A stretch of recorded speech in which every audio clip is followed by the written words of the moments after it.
pwede po kayong magsabi na lang ng oo o hindi kung naintindihan po ninyo. Alam patungkol sa mga terorista na pag-uusapan po lagi ang ating Vice Presidente. Ang ating pong Vice Presidente magmula 2016 hanggang 2022, siya po ay naging mayor. Alam niyo po ba yon? Opo, mayor Opo. ng Davao. Yan, opo. Sa Davao po, meron po dyan na-identify na 55 na mga tinatawag na alternative at yung mga lumad schools na infiltrated ng terrorism. Nabalitaan niyo po ba yun? Hindi ko po gaanong napakinggan po yun. Hindi po ako aware yun. Opo. At alam niyo po ba rin na noong 2016 hanggang 2022 hanggang 2023, 12% po ng mga NPA rebels, surrenderies, were minors, 12 to 17 years old. Hindi po ako aware dun po. Merong 55 alternative na eskwelahan na nagbi-breed ng mga child warriors ang naisara sa Davao Region. Ituloy ko lang, noong August 6, 2024, nagkaroon ng committee hearing ang public order at sinasabi na 102 schools nationwide were identified as recruitment. 11 elementary schools, 34 high schools, 123 college and universities. Doon din sa hearing na yon sinabi na meron 168 track student recruits remain active sa NPA.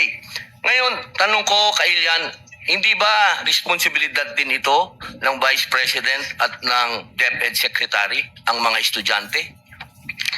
Yung sa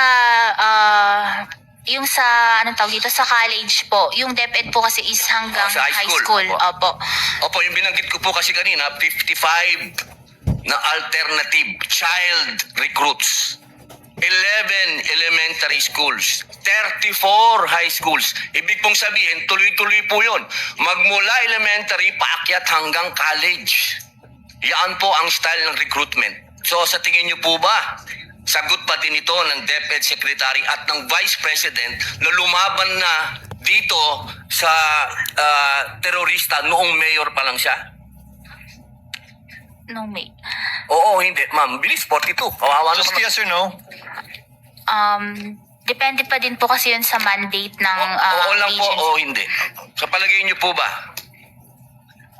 O sige, skip na po natin kung ayaw niyong sagutin. Alam niyo po ba na sinabi ng NICA, ng National Intelligence Coordinating Agency, na ang budget ng NPA 2016 to 2018 ay 5.8 billion? Yung sa, Oo po o hindi? Ma'am, please. pwede pong pakiulit? Ang budget daw po ng NPA is 5.8 billion. Alam niyo po ba yon? Sinabi po ng NICA. Hindi ko po narinig yun sa Opo. news. Sa palagay niyo po ba, sapat yung budget na magkano po ba ang sinasabi niyo? 500 million ba ang naibigay? Pero yung Kasama na po yung sa Vice President at sa DepEd. 600 Kumpara niyo po sa 5.8 billion. Sapat po ba yon?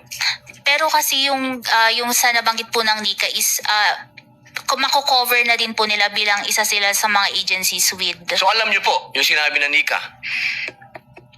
Alam niyo po. Hindi ko po narinig Yung tungkol yun lang sa po sa estudyante. Kasi alam niyo naman po, sa ngayon, ang nasa front na inilalagay ay mga estudyante. Nabalitaan niyo po ba yung mga namatay nung huli na mga estudyante?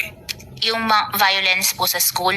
Opo, ito na lang po. 8 seconds na lang po ako. January 1, 2024, sinabi po ng AFP na there is no more guerrilla active front. So, ibig sabihin po, successful. Based po sa AFP. Salamat po.